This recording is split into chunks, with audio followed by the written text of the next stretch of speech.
Thank you, everyone, for coming today.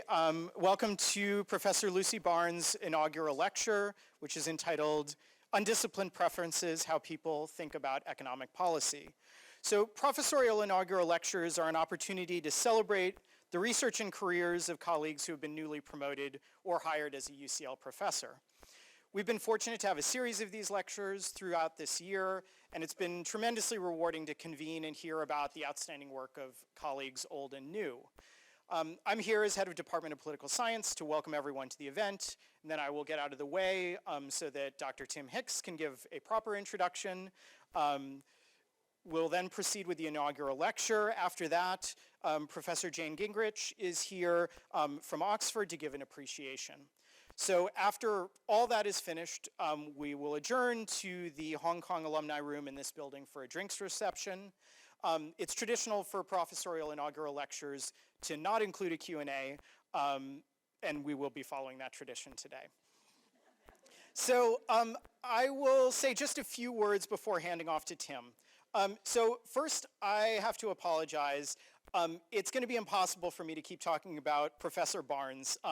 Lucy is a co-author, a mentor, and a friend, so I'm going to refer to her as Lucy.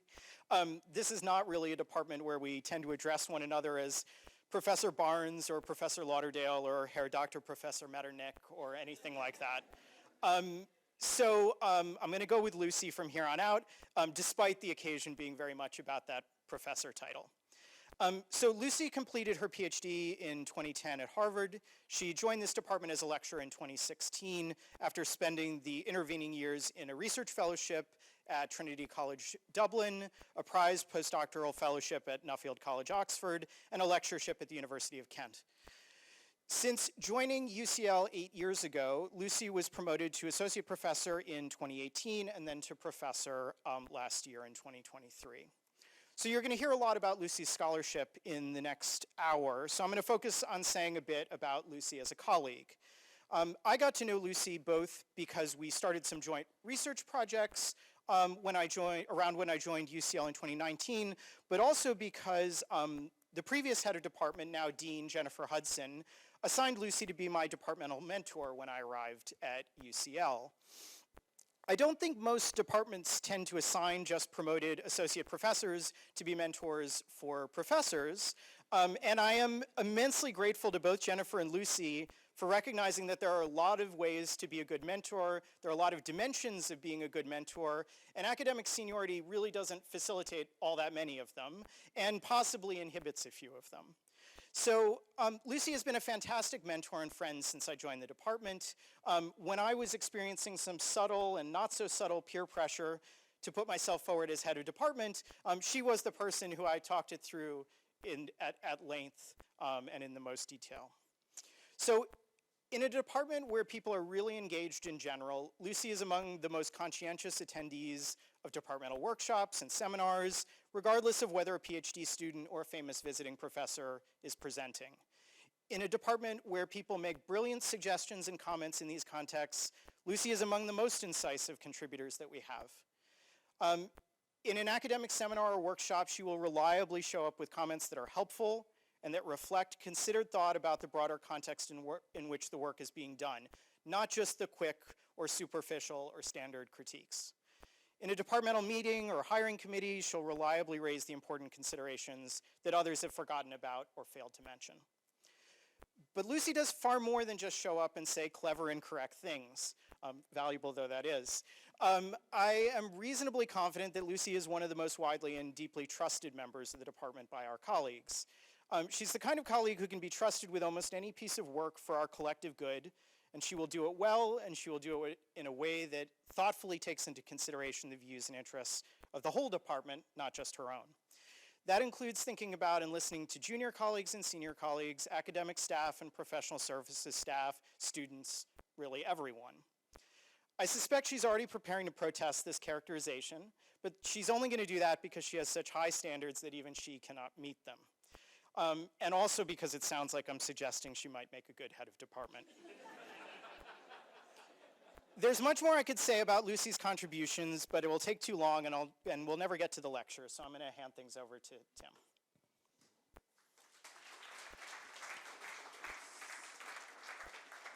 Thanks, Ben. It's always reassuring when the person before you says a whole bunch of things that you completely agree with and may be about to repeat, but I shall proceed anyway. Okay, so I'm an associate professor here in the department, and I have the happy task of introducing our new Professor Lucy Barnes. Lucy has been promoted to Professor of Political Economy on the basis of some of the most rigorous and insightful work in the subfield. And I am not going to attempt to summarize it because you have the real deal waiting right here for you. What I've realized of coming to a bunch of these inaugurals is the nice thing about them, or at least the nice thing for me, is you get to see a little bit about the personality behind the CV. And I figure I'm going to lean into that and try and say a few things that I guess I've seen from and of Lucy over quite a few years now. So we first met about 15 years ago. Yeah, about 15 years ago at I think a coffee shop in Harvard. I was passing through Boston, and Lucy was just finishing her PhD there. We had both just accepted the post as research fellows, as Ben said, in Dublin. And I suggested it maybe would be a nice idea to meet and say hi. I remember three things from this meeting. The first was that she seemed extremely puzzled as to why I would want to meet her at all. She seemed formidably intelligent and very fit. I was correct about the fitness. It is, I think, entirely to do with frisbees, about which more a little bit later. I was correct about the formidable intelligence. I'm not sure about the puzzlement about our meeting, although we did become friends. Friends enough that we shared an office twice, an apartment once, have written several papers and published some of them, and nearly finished a book manuscript. So what can I tell you then on the strength of that about Lucy Barnes? On just about all dimensions that should matter in academia, she is head and shoulders above most of her colleagues. She is razor sharp, theoretically insightful, and utterly empirically honest. To quote from my WhatsApp this week, I'm not quoting Lucy. To quote from my WhatsApp this week, she is a genuine intellectual giant. She is the person you want in your seminar room, the person you want to be writing a paper with, and the person you should want teaching you. She raises all intellectual boats. But I do think she can also appear to be a person of contradictions. I will try and explain why I think that. So Lucy and I are in the final throes of writing this book. It is our attempt to make some sense of how it can be that some governments can deliver large doses of fiscal austerity to their populations and yet live to tell the electoral tale. That's the goal. Our goal is more to explain than to judge. We're not particularly here to make sort of policy proposals about what would be good fiscal policy or anything like that, but more to understand the political puzzle.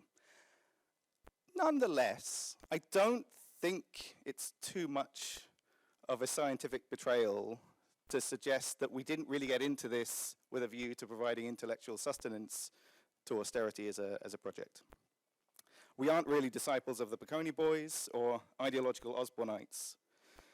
Having worked on this broad project for more years than I literally dare mention, I can tell you that I have never once detected even the faintest hint of Lucy rooting for austerity for the masses. The apparent contradiction, though, is that austerity for the Barnes household is quite a different matter. Back in December, Lucy and partner Steve were kind enough to let me stay at their place for a night to avoid a train strike. Before I arrived, I'm pretty sure Lucy mentioned that they kept the thermostat a little low. No big deal, I thought. I, too, have lowered my thermostat recently. In my house, we had dropped the dial down to 17.5 degrees, and I felt pretty good about it, until my mother-in-law came and visited and complained When I arrived at Lucy and Steve's house, I discovered the barn style is at 14. The air was fresh, but the welcome was warm. This austere rejection of consumption is not limited to the gas boiler. For several years, I would periodically tell Lucy that she should fill in the promotion paperwork because it was obvious to me that she merited it. She rarely, if ever, seemed interested. Not being interested in titles gave an easy reason for dismissing the idea. Okay, but you would get paid more, I would say. To which the answer was nearly always some variant of, but what would I do with more money? If the dean is in the room, that is not a widely held view in the department, but I think Lucy is committed to it. I think one way in which Lucy sustains a relatively frugal approach to life is by actively manipulating her own preferences. I, of course, have an example. So while I wander off each day for an overpriced but delightful hipster-made coffee, I will always say, hey, Lucy, would you like to join? Would you like a coffee? To which the answer is no, because she likes to drink some terrible filth from the kitchen. Why? I quote, or I paraphrase, I'm going to make up a quote. Because I like it enough, and I don't want to develop a taste for something as expensive as that. So I put it to you, for a political economy scholar who is so very often concerned with understanding material distributions across society, it is striking that her own preferences deliberately eschew such crass concerns. In her personal life, Lucy shows clear signs of being an Austerian, all while having profound concerns about such policy behavior at the macro level. But this is obviously a shallow attempt on my part to paint her as a contradiction. She is much too smart for that. There is a clear rationale for her views, I think, anchored in diminishing marginal returns for money and a deep sense of the need for distributive fairness. Which is to say, her baseline view of the world very often seems to be, there are lots of other people who need resources more than me. And she is absolutely willing to live by that observation. Other regarding preferences are pretty central to how Lucy navigates her professional and personal life, and I think that's a rather admirable trait. Those other regarding preferences are an important driver for her more administrative and managerial activities in our department too, and here I think we benefit from the ultimate Frisbee spillovers. Lucy is a very committed and very deliberate team player and team builder. Beyond her enviable athleticism and physical skill, I suspect this may go a long way to explaining why she has for years now been touring the world as a Frisbeeist? Sure. Playing in top flight tournaments all around the world, coaching, and so on. Similarly, I can think of nobody who is more thoughtful and deliberate about conceiving of our department as a team, something that can and should be nurtured as a collective. I was going to be subtle and not mention the head of department thing, Ben, but I think you nailed it. There's some steel and drive to Lucy too. No surprise, I suppose, in an elite athlete. And actually, I think this may be one reason why we're here today to celebrate a promotion. As I understand it, the thing that finally persuaded her to go for it was not the money or the title or even just acquiescence to the pleadings of her colleagues. I think it was that someone rather foolishly, or perhaps with some savvy, suggested the possibility that just maybe she was not quite ready for it. The forms were in within days, and of course there could be no doubt about the outcome. People seek out Lucy because she is truly excellent. As researcher, as co-author, as teacher, as seminar discussant, as journal reviewer, as mentor, as athlete, as public good provider, as ethical rock. I consider myself very fortunate to have been along for some of the ride for the last 15 years. UCL is lucky to have her, and you're in for a treat this evening. So, on that note, I'd like to ask you to welcome Professor Lucy Barnes.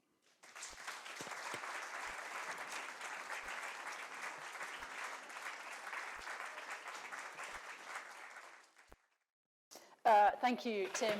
Thank you, Ben. Thank you, everyone, for being here. Sorry, I'm just going to start my timer. I'm going to start my device.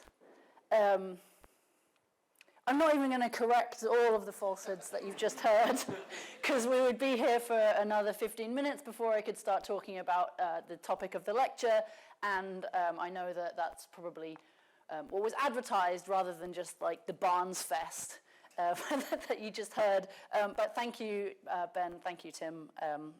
Your words mean a lot. Beyond returning thanks to my colleagues, beyond kind of returning these encomiums for other contributors to my work, which will happen a little bit later in the lecture. We'll get back to that at the end. Inaugural lectures are a slightly weird hybrid of scientific research talk and a journey of personal exploration. And this talk is going to be no exception. It's going to be a little bit of a self-centered account, a little bit of a more biographical account than usual of how I've come to think about people's thinking about economic policy. Specifically, I'm going to be talking to you about some of these questions around, as Tim put it in the social science language, other regarding preferences versus personal ones. And where I've landed in terms of not so much any single research project, but taking what I've been working on over these past, I don't even know, 20 years together, is that people's economic thinking does really go quite far beyond just their personal prosperity. And in particular, that the content of the ideas that people have about economic goals at the level of the nation or at the level of society slightly more broadly deserve attention that they rarely get within the confines of some of our academic disciplines. And this approach has come about through thinking a little bit about questions of austerity and borrowing, which Tim highlighted, which is the work that I've done with him. I'm going to talk a little bit about that, and I'm going to also talk about the other kinds of outcomes at that societal level that it seems like people might value. And in fact, that some of these are not always obvious. Things like poverty reduction, things like full employment, don't come readily out of a very personal pocketbook approach to thinking about economic preferences, but nevertheless, I think that they're real. And I'm going to talk about these as being undisciplined in exactly this way. It's not that preferences are undisciplined in the sense of going all over the place and not behaving as they should. It's that they're undisciplined in the sense that they fall through the cracks of where the major angles of social scientific research have the way that those approaches have created slight gaps in how we think about these things. Okay. What we're going to do first, however, is a little bit of audience participation, a little bit of a thought experiment, just as soon as this starts working. Good. I'm going to ask you to have a little bit of a think through some of your economic reasoning, and in fact think about a specific type of policy. Hi to Alex and all of her team. It's going to be a tax policy question. So I'm going to ask you to think a little bit about income tax, and this is a question that comes from a survey that one of my colleagues here, Jack Blumenau, actually ran. So he's now asked other normal people to do this. It's not a task that people can't think about. And here it is. UK residents pay income tax at a rate of 45% on incomes above £125,000 a year.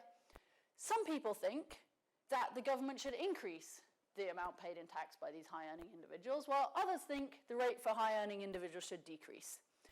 And I want you to think quite carefully now about your position on the issue, on this policy, but not just your position, also the justifications that you have for that view.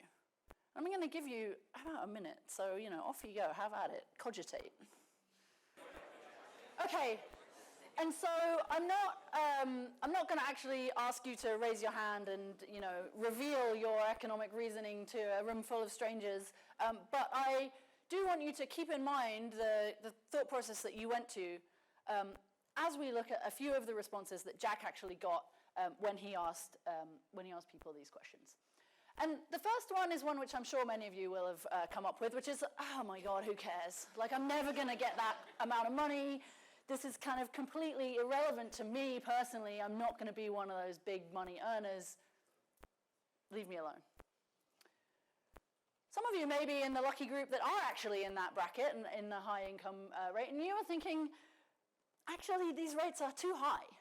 Why should someone like me have to give up so much? Or you're not in that top earning bracket and you think, do you know what? Given that I'm not there, that rate should go up in order to provide more benefits to the normal people, people like us, the rest of us, or reduce our tax rates. So all three of those responses are quite readily understandable in the context of this way of thinking about the economy that's really structured in your personal pocketbook and what's in it for you. And yes, there are a lot of responses that look like this, and I'm sure some of you thought through some of these kind of reasons yourselves. But there are also a whole bunch of other kinds of responses when we ask about this tax question. Asking them to pay more would be grossly unfair. Just because they earn more doesn't mean they haven't worked hard for it. A normative view. Or tax should decrease since these are the job creators. Or, at an even higher level of technicality, at a high rate, people are just going to try and avoid paying tax. The Laffer curve principle applies, and the higher the rate of tax, the less revenue you're actually going to get back in the end. On the other side, in favor of increases, you might say the gap between the rich and the poor is just so unfair that I agree with this proposal being that rates should go up. Or that high-earning people have more of a responsibility and they should be doing more for their country, for its needs. Or just that we should be moving more socially in the direction of a shared sense of society for all, and not just, I've got mine. Now, not all of these kind of right-hand side answers are necessarily selfless, right? If I need a job, it might be quite a selfish view to say tax should decrease since these are the job creators, because it's still going to come back to me being more likely to get a job. It's not necessarily unselfish, but these justifications are grounded in ideas that seem much more macroscopic. They are about what the economy does look like, what the economy should look like, at a fundamentally social level, rather than starting from my individual pocketbook and then somehow kind of aggregating up. And, for those of you in the room who are not political scientists, you're kind of like, well, yeah, of course. Please forgive the minor detour into why I think this kind of thinking seems a little non-obvious to some of us who are really steeped in that tradition. So, where social scientists have really taken seriously the content of economic thinking, they have tended to come at it from this personal pocketbook approach. This is in political science, in economics, in that overlapping section which is political economy. It's not the case that no one's ever considered a social level kind of question before. A lot of political science in the political behavior avenue does this, psychology does this, sociology does this. But these latter disciplines tend to be more focused on the processes of thinking rather than the content of the outcomes of those processes. So what I mean by this is that these are disciplines that are interested in how people form their thoughts. They're rejecting the idea that the way that this happens is just through material interest maximization in favor of arguments that themselves may look more social, may look more macro level, cues that are coming from elite actors, cues that are coming from political parties, or they may be kind of micro in level, but they have these kind of broad social implications if you think that people are learning with reference to easy cognitive heuristics or they're reacting to their emotions. But it's really about how people think. And it's very hard to get from there. People are learning, people think about this through a mechanism of attending to their emotions, or people form these preferences because of what they learn in the household or in their social groups. It's quite hard to get from there to we should be moving in the direction of a shared sense of society for all, or the Laffer curve principle applies. Those kinds of ideas sit in this top right box. They're macroeconomic, but they are beliefs and preferences that don't necessarily track straight back to the individual level. And this box is where we're going to be spending some time for the rest of this lecture. Okay, so that was your economic thinking. One of the things that lives in this top right-hand box is austerity. Another one is other things that we might count as economic success. Those are the bits of my research that I'm going to just kind of walk you through in terms of the journey of how I got to this approach to thinking about economic policy thinking. And then I've got some conclusions and obviously a whole lot of thanks to do. Okay, so thinking about austerity, and we're going to go back to that cafe in Boston where I first met Tim in 2010. I'm working on finishing up my PhD, and I have been, thoroughly disciplined into this mindset of political economy where, yes, we have these great tools for understanding how people think about their policy preferences on the economy, where they start by thinking, what's in it for me? How's this going to affect my pocketbook? Under this set of expectations, it's pretty difficult to imagine a worse kind of policy proposal than austerity, which essentially amounts to all of those public services which you like, or perhaps even the income that you get that comes from the government, any kind of public spending which comes to you, we're going to be taking that away now. And also, we may be raising some taxes, so we're going to take some more money from you, right? Essentially, what deficit reduction is spending less and taxing more and taking stuff away from people. And so, while in 2010, in the aftermath of the financial crisis, there were some economists out there who were saying that this is definitely a viable strategy, both economically, but also politically, it felt a little bit like that was just because they liked that policy. It was a little bit motivated reasoning. And I think political economists in general, and Lucy Barnes in particular, did not believe that this was going to fly. I would have been willing to bet against any kind of political success of this big austerity agenda.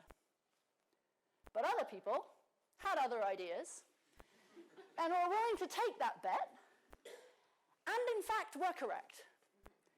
George was right and I was wrong. People really don't like the government to be running deficits. This picture is really ugly. It looked much better before. They were individual bars the whole way around. I don't know what's happened there. But the levels of those bars are still approximately correct, although not very legible. This shows the share of people in EU countries who basically agree with a question that is asking about pretty aggressive deficit reduction. Should we be getting on to reducing the deficit right now, as soon as possible? And this is data from 2015. The lowest of these bars in Estonia is still majority support for pretty aggressive deficit reduction. In the UK, which is up in the morass of blobby bars, it's like the fourth from the right there. In the UK, it's over 70% in 2015. So, well done, George, I think, is the first thing to say. But the second thing is, how do we make sense of this? The pocketbook doesn't help us very much. In 2010, the issue of borrowing was relatively new, so it's not like people were coming in with really deep-seated, long-held familiarity with this issue. And yet the kind of orientation towards us is pretty overwhelmingly in one direction. And so, Tim and I were just a little bit puzzled by this, partly for intellectual reasons, I think partly for kind of political reasons, like, what's going on?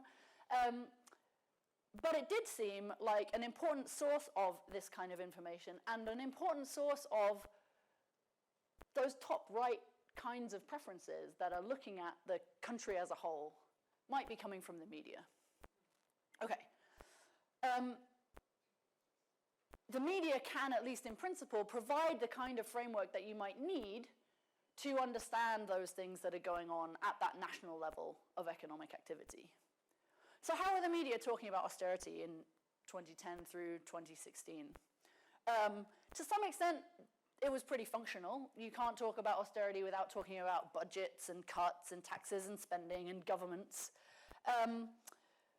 But then there are also differences across different types of outlets. So what Tim and I looked at were print media, in particular the broadsheet media in the UK, and we looked at the Guardian and the Telegraph. And there are real differences across papers in the emphasis that they give to the trade-offs that are involved with deficit reduction and the fact that that might need spending cuts, and the kind of adverse consequences of failing to get your house in order. And so what you can see here is within a couple of topics of how the issue of the deficit was treated, the specific words that were being used in the two papers to discuss those topics. It's also true that The Guardian spends more time in the austerity trade-off topic than the Telegraph does, and the Telegraph spends much more time in the Euro debt topic than the Guardian does. But what I want you to look at is the top of the left-hand figure, where you see the words that are distinctively Guardian-ish when the Guardian talks about the trade-offs inherent to austerity. They're talking about schools, people, services, children, always a winner, local services as well, right? They're talking about that spending side cost and the human cost that budget discipline might have. When you think about the distinctively Telegraph ways of talking about the European aspect of budget deficits, they're talking about the euro, really, really out there, like much more distinctively within that topic. They're talking about debt. They're talking about Germany, Germanic things, and European things. So we see a very kind of different type of angle, a different lens that's being presented as a way in which one might form these kinds of top right box preferences coming through these different types of media.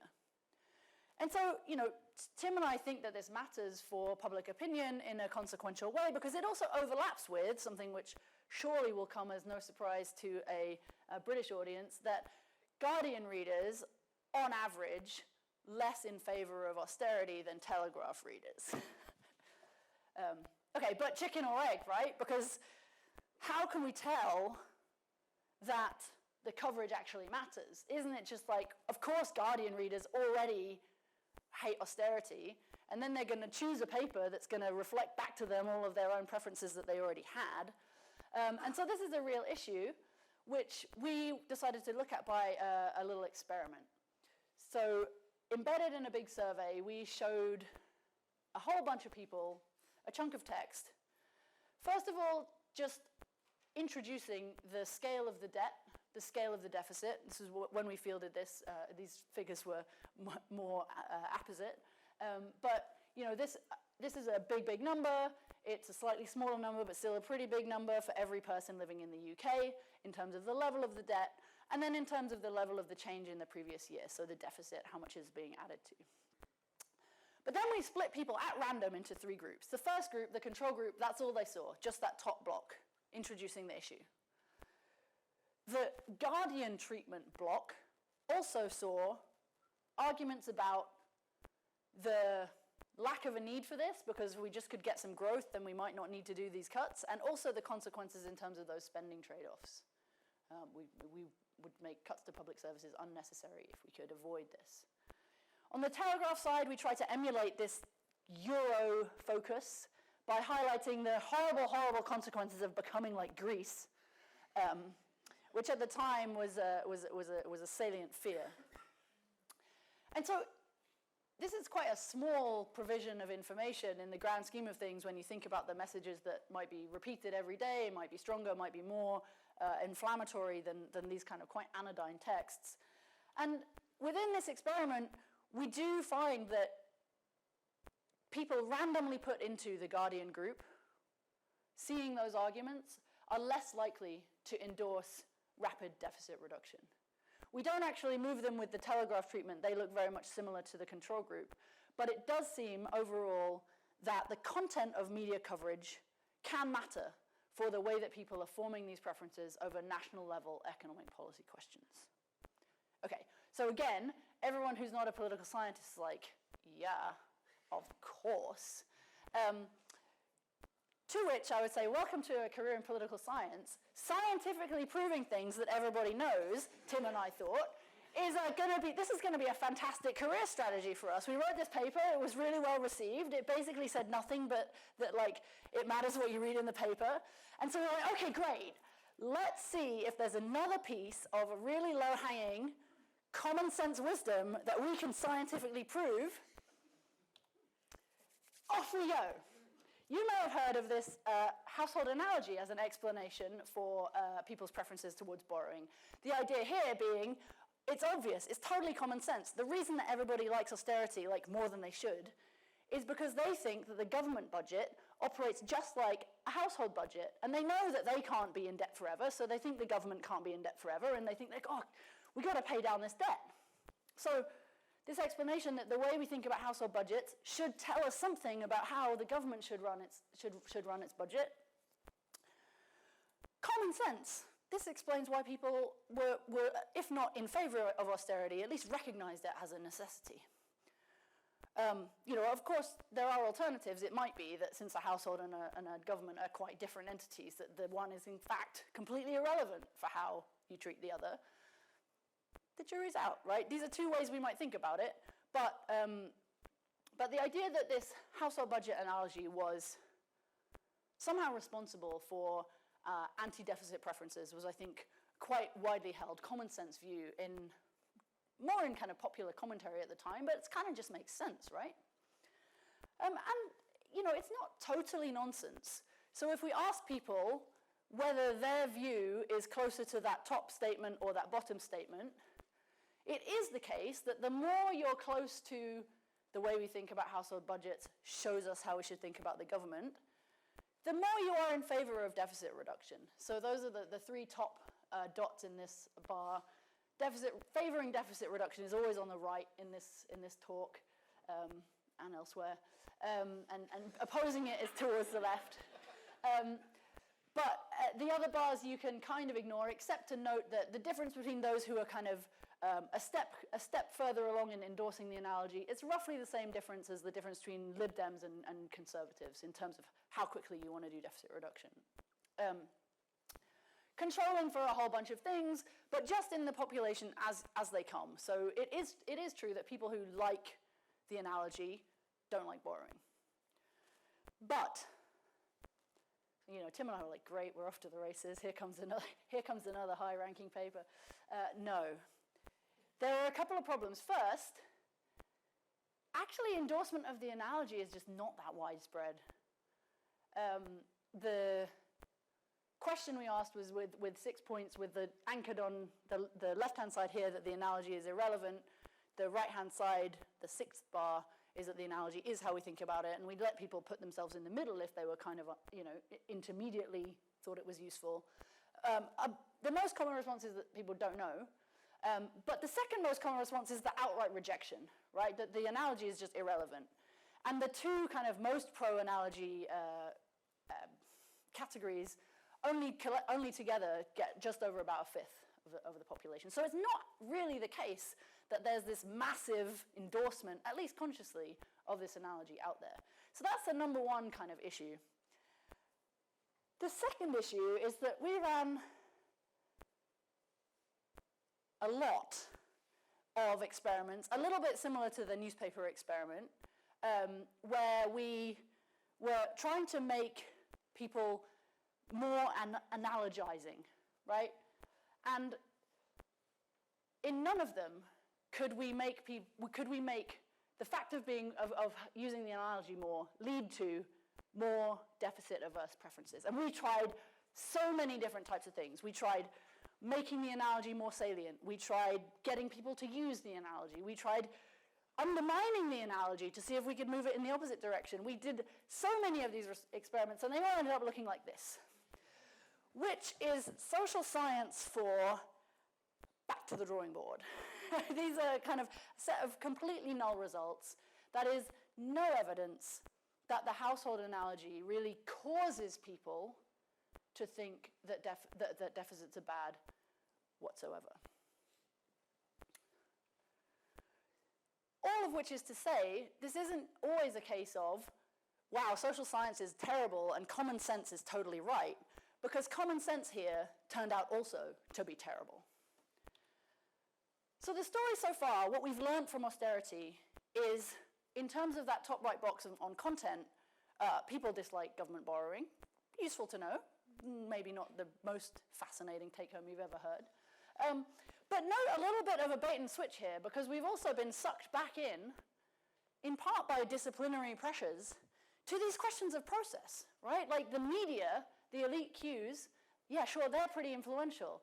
And this analogy heuristic, maybe not so much.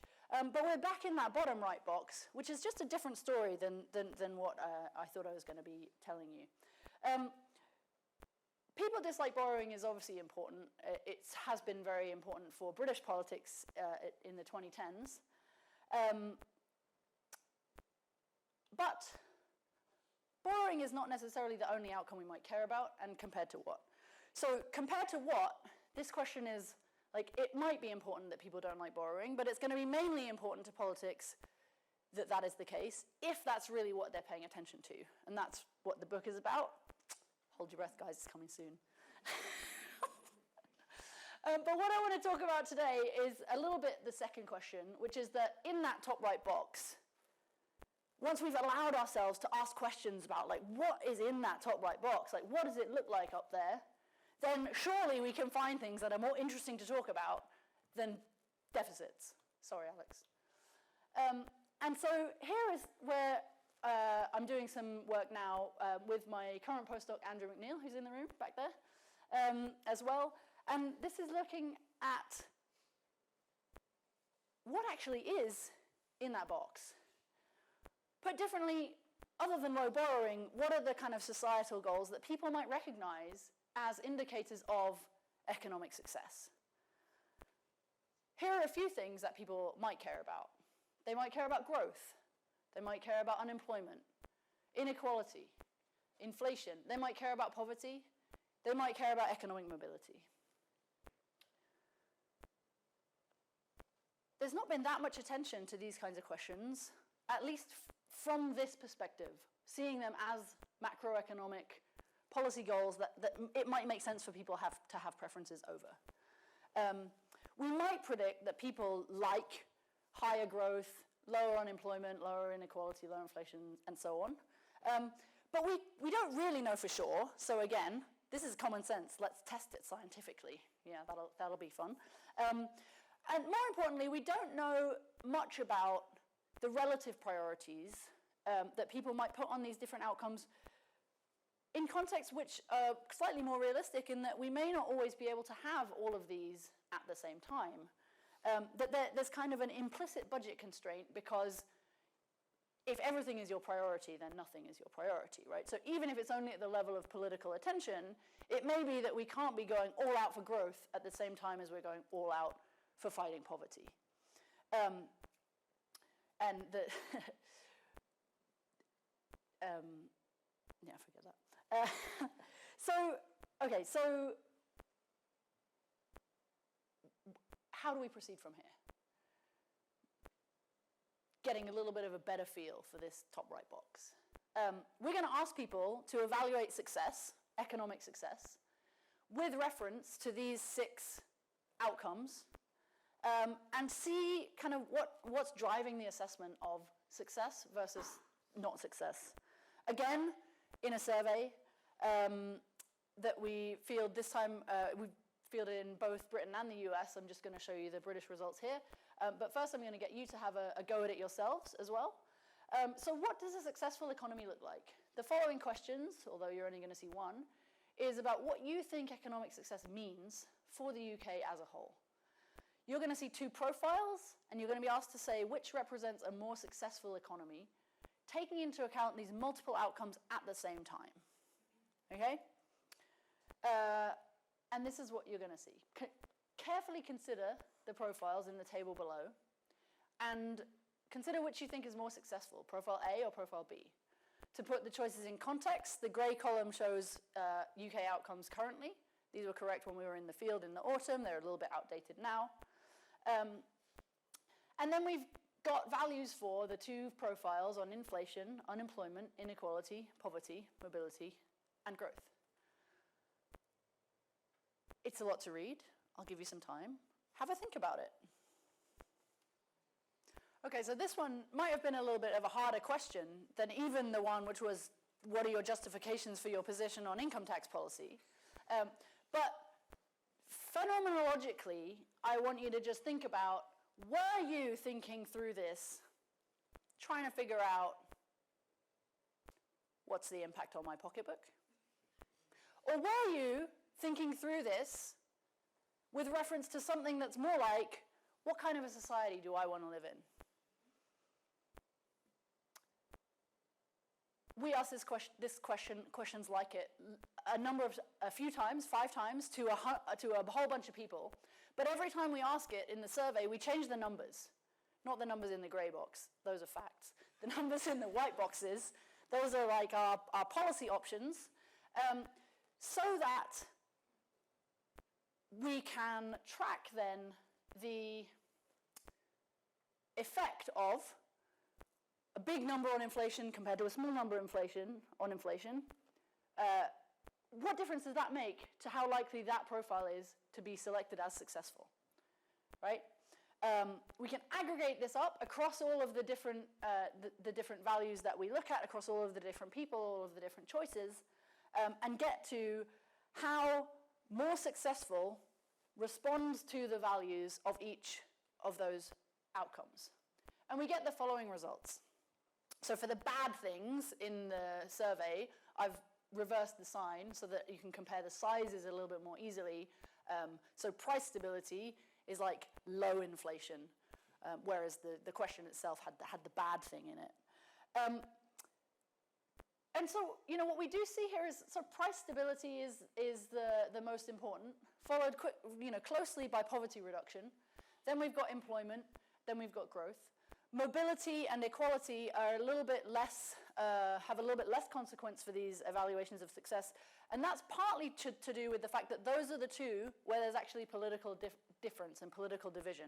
So Labour supporters, those two attributes do have quite a big success on their evaluations of success.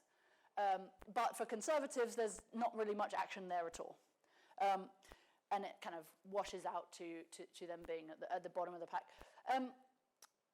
But the other 4, there's relative consensus, including employment and including poverty reduction. All of these things are systematically not 0, which is nice. So even when we're giving you pretty difficult questions with lots of crunchy statistics, people are, in aggregate, reflecting the good things in, with a vote of confidence that those are more successful economies.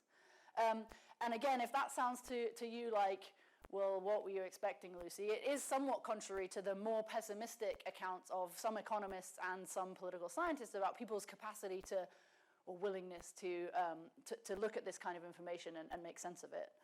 But more substantively, I think this does show us a handful of things that we might not have realized otherwise. In particular, public attention to poverty reduction being such an important feature of how they rate success in an economy is something which I don't think has the same kind of traction as price stability in policy discussions, and certainly not in the political science literature either. So again, once we start to pay attention to what might be in that top right-hand box, we start to learn different things than what we were learning before. And these were just the first 6 things. I mean, we didn't completely pick them out of a hat, but there are lots of other things that we might think people care about that we didn't include because it was already a horrendously complicated experiment for people to engage with. But other markers are also possible here. One in particular that you might think is important is the kind of environmental performance of an economy, which people might consider to be a really important marker of a successful economy. So, coming full circle, taking this kind of sociotropic economic thinking seriously opens up new ways of thinking, or kind of a framework for thinking about old questions as well. For example, it provides us a little bit more purchase on some of those right-hand side tax policy preference issues when we think about the reasoning that people kind of go through when they're asked to think about top tax rates. So that tax should decrease since these are the job creators kind of response. Maybe that's coming from something that's really about a commitment to employment, which we didn't really think about that much before, unless you were an employer and you're like, I'm a job creator, give me a tax cut. Whereas now we have this more sociotropic approach, which helps us to understand where that might be coming from. Similarly, the idea that we should be moving society in the direction of a shared society for all this is a little bit more tenuous, but might be tied back to the idea that fighting poverty is an important top right box kind of priority.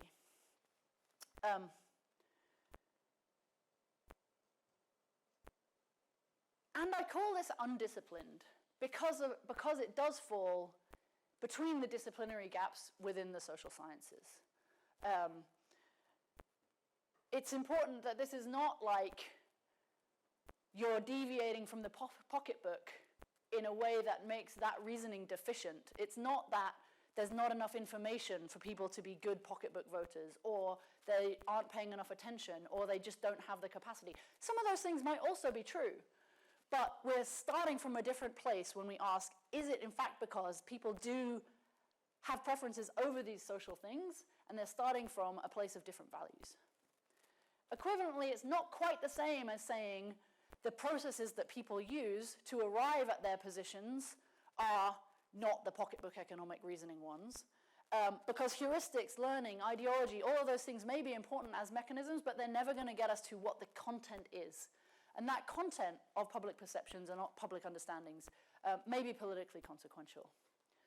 So as such, in the spirit of every good dissertation ever written, this is a research agenda where much more work is necessary. But as Tim kind of probably prepped you for, I am inherent contrarian. So like, really? Is it though? Why is more research necessary in this area? Is this actually important at all? I'm going to give you two pitches for why I think it is. The first is descriptive and kind of scientific. This is that public views maybe matter for outcomes. And there are kind of two ways that this might matter. A direct route where what the public wants maps into policy and we don't really care about the mechanism, or a kind of indirect one where what politicians are doing is quite intentionally trying to arbitrate between the demands that they think they're getting from their constituents, from the public, and the demands that they think they're getting from the technical economic experts. And I flag this in part so I get a chance to promote my former postdoc Anna Killick's really great book on politicians and economic experts, The Limit of Expertise, which really is about how politicians deal with this position that they're in mediating these two influences on their kind of policy thinking in the economic sphere. But more my claim is that it's not so much that public attitudes do matter for policy, but rather that they should. At least some part of the kind of democratic representation of people's views in the area of economic policy, I think, should include their reasons as well as their interests. Those reasons should inform the policy outcomes that we get to. And if we don't take seriously, and by take seriously I mean allow for the idea that these kind of sociotropic preferences exist, part one, and part two, not kind of attribute them to glitches in the pocketbook machinery which need to be explained away, without taking that top right box seriously, we don't even have a shot at making that kind of representation possible.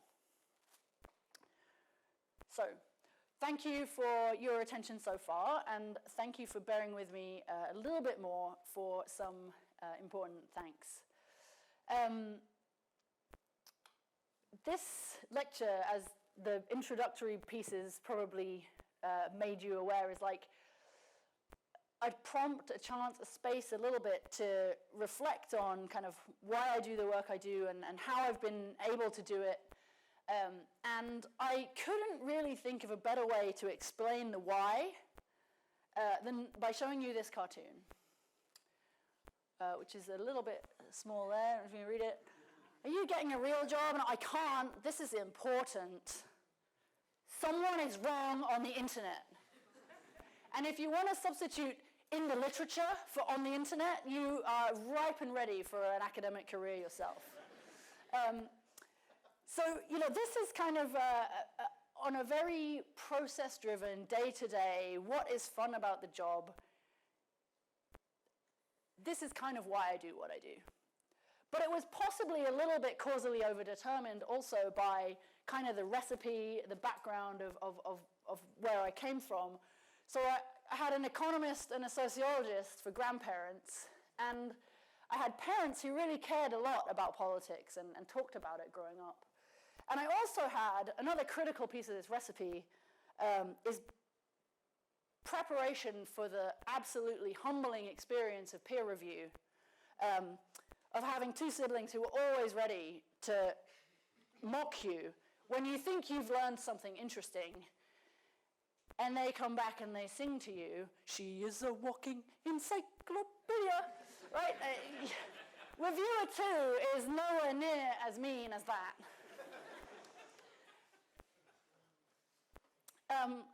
But an academic career also takes resources of various different kinds, and this is where the kind of thank yous really begin in earnest. The institutions that have supported my work, Ben mentioned the places that have employed me before. Those have obviously been critical to being able to get to where I am now. And funding agencies, both public and private, have supported my work financially. In terms of moral support, maybe even more important, special shout outs to my parents for not taking it too personally when I really don't want to talk about my work very much. And to Steve, who actually knows better and doesn't even ask. And the other thing about the academic career, which, Tim touched on this a little bit and is a little bit where the recipe maybe went wrong. The thing that's missing from an academic career is that it can be a very, very solitary process. And having a space to get away from that, just to get away from it in general, but also to get away from it and be part of what is fundamentally a team, has been a huge other resource. Those of you who know me know that Frisbee is a massive part of my life, and I put this comment from a former teammate up here. I play for Brute because I think it makes me a better person. I play Frisbee. I think I would be a worse person, including at the office, if it wasn't for this sport and if it wasn't for the people that I've met in it, to play with, to play against. The teams and the community in Frisbee is just amazing. So that's an important part of the background. So the other reason for doing the thanks at the end, because when you start to choke up, you can just run out. Finally, the intellectual team. Big thank yous obviously to all of the heads of department here at UCL who have really made this department a great place for me to do my work. That's Neil Mitchell, David Cohen when I first arrived, Jennifer Hudson and Ben Lauderdale, who you already heard from. The department has always been a really great environment for me. Special thanks to particular mentors and role models, Jennifer Hudson and Lisa Van Houwer, to my co-authors, Tim, Ben, and Jack, you've already met in some form today, but also Julia De Romo, Alice Bader, and Lindsay Richards, and the wider academic community, as well as my postdocs on this UKRI project, Anna and Anna Killick, Andrew McNeil, I've mentioned already, Musashi Hink, who is at Princeton now, and the broader set of people who've supported me, Jane Gingrich, who you're going to hear from, Jane Green, Celia Huysman, Catherine De Vries, all the way back to people who have known me and quite frankly been in my corner since I was in grad school and even before.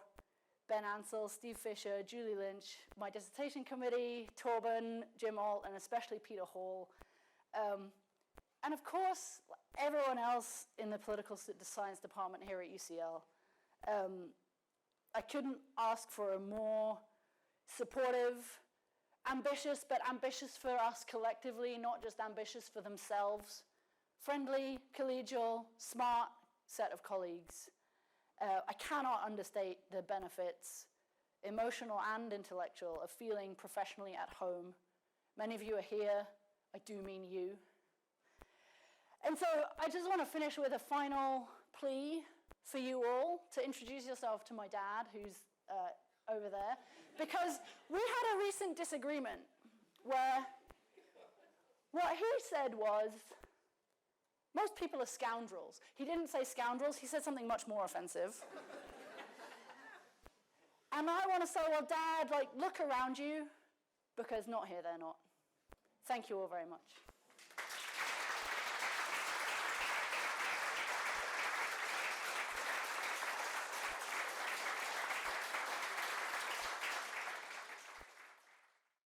I recall a few years ago sitting in the room, Lucy gave a talk, and afterwards I was just sort of sitting there taking it in.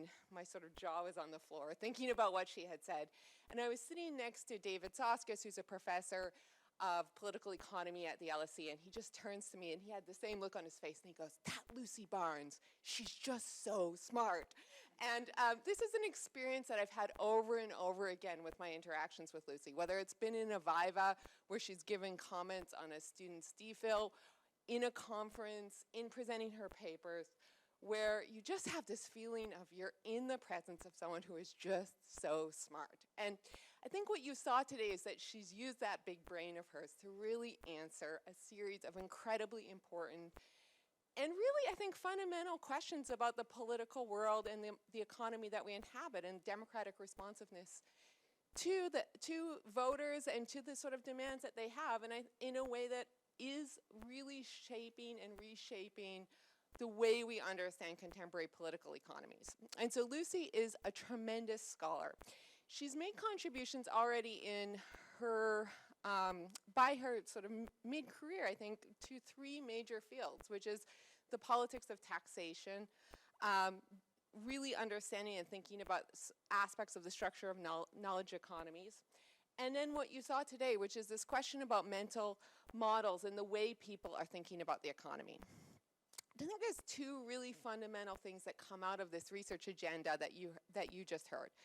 The first is that people, to understand the economy that we inhabit, people need to make connections among things that are often very difficult to understand. And in fact, many academic experts don't understand them, and we have a fundamental sort of uncertainty about them.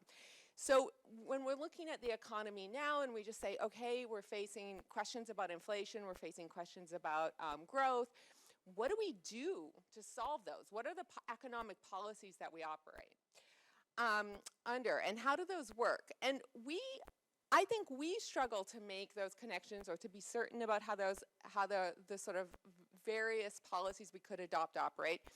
And voters are as well. And so the first question I think that Lucy really fundamentally gets us to think about is sort of how do people make sense of these things?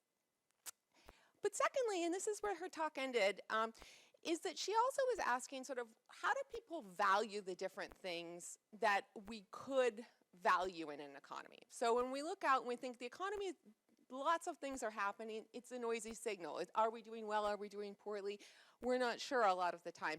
And partly the way we answer that is based on the normative and the underlying things that we think make for a good life. And so what she's bringing to this research agenda, and I'll talk a little bit more about the intellectual contributions, but I want to start with that she's really bringing to this research agenda something about taking people and their preferences and their values very seriously and trying to understand the way they're reasoning about the world that we inhabit. So let's start with the first question about sort of how do people understand what's going on and the way that they're thinking about it. So as Tim said in his introductory comments, and Lucy brought this up as well in her framing, is that austerity posed a really significant puzzle to political science, in part because the way in which it was introduced wasn't what we would expect. So political scientists might say, okay, there's an argument out there about why we might do austerity, and there certainly was a claim being peddled by prominent economists in the post-financial crisis period, which is that it could be expansionary in the medium run. So you do it, get out there, get ahead of it, and then by the time you have to get reelected, things will be solved, and so things will be going well. What happened then, so the sort of political prescription behind that was introduce it quickly, and then hope the good stuff kicks in by the time 4 or 5 years are past. That's not what politicians did. They introduced it often pretty overtly. They told the public they were going to do it. They did it. And then it didn't work. And many of them still got reelected. So there's sort of 2 fundamental puzzles that come out of this. It's just why did people vote for it?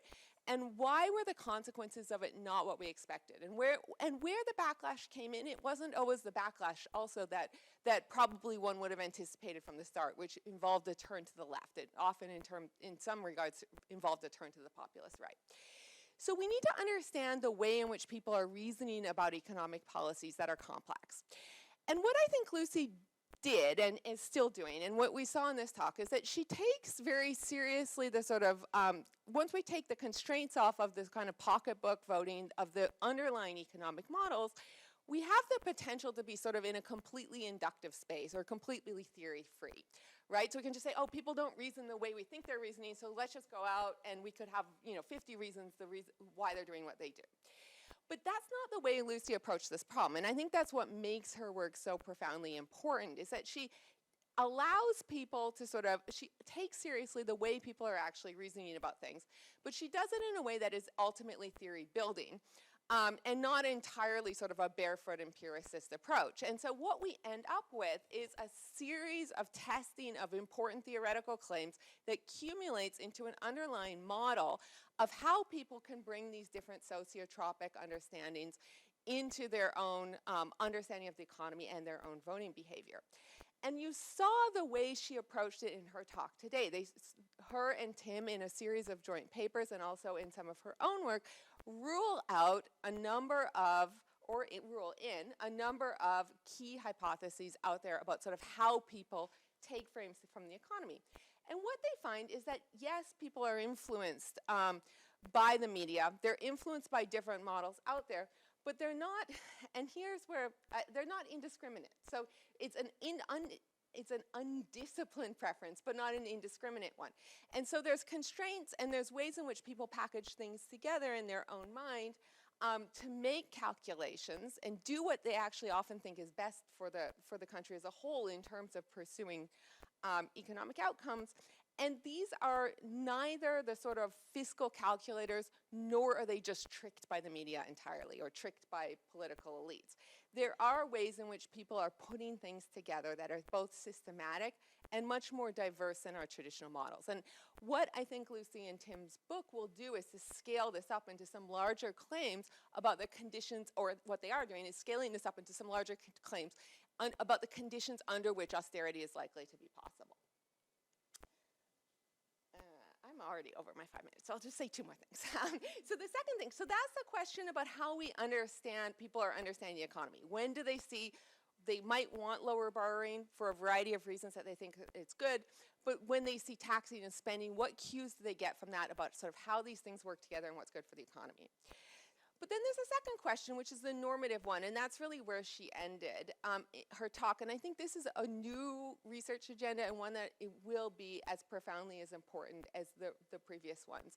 In that what she's showing and what she's trying to think through is when we put different values on things. So we think about sort of what would the good life be? What would it mean to say our economy is successful, the world that we're living in is successful? And there's many different things that people value. And yet often political discourse around the economy focuses only on a subset of those. And so either we're told, or there's a line of thinking that there's a strong leaky bucket, we can't have it all. There might be a trade-off between some kind of equity and efficiency, or on the opposite side, that there's no trade-offs at all, you can have everything, and so on. And actually what she's finding is something that is, I think, more complicated, but also much more generative in terms of understanding the way in which people come to these conclusions, which is that there are trade-offs, but that people do have multiple goals when they're thinking about economic success, and that normative values such as poverty reduction, social mobility, well, actually that's the one that doesn't come out as high, poverty reduction, inequality, and so on, that these are things people value on par with questions of growth. And so then the question they think really comes out of that is, okay, what are the mental models that people are bringing to pull those things together? And so if someone were to sort of make the claim that, if you look outside and you see people on the street, you see people that are really unwell, that society is not looking after adequately, what are the kind of connections you're making to particular kinds of economic policies and the growth models that underpin those? And how, if we talked about the economy like that more extensively, how would people make trade-offs across forms of macroeconomic policy that look different to what the kinds of trade-offs that we see now? And I think that this is a research agenda that is both going to be incredibly intellectually generative, and already is, but is also a really normatively important one for us to ask, particularly as we're facing a period in which actually addressing a series of macroeconomic questions about inflation, about growth, and so on, in a moment in which actually there are still long-standing strain on public services, questions of inequality, opportunities for children in this country are things that people care greatly about, and I think that the next government will have to think hard about. And Lucy's work really speaks to that in a really important way. So I've gone over my time. All of this is a way of saying it's a wonderful honor to be an appreciator of such a truly tremendous scholar. She's brilliant. Her work is important. It is normatively and empirically really profound, pushing forward in many ways our understanding, and has been tremendously generative. And it's a wonderful thing to get the chance to comment on this and also to call Lucy a friend and colleague. Thank you.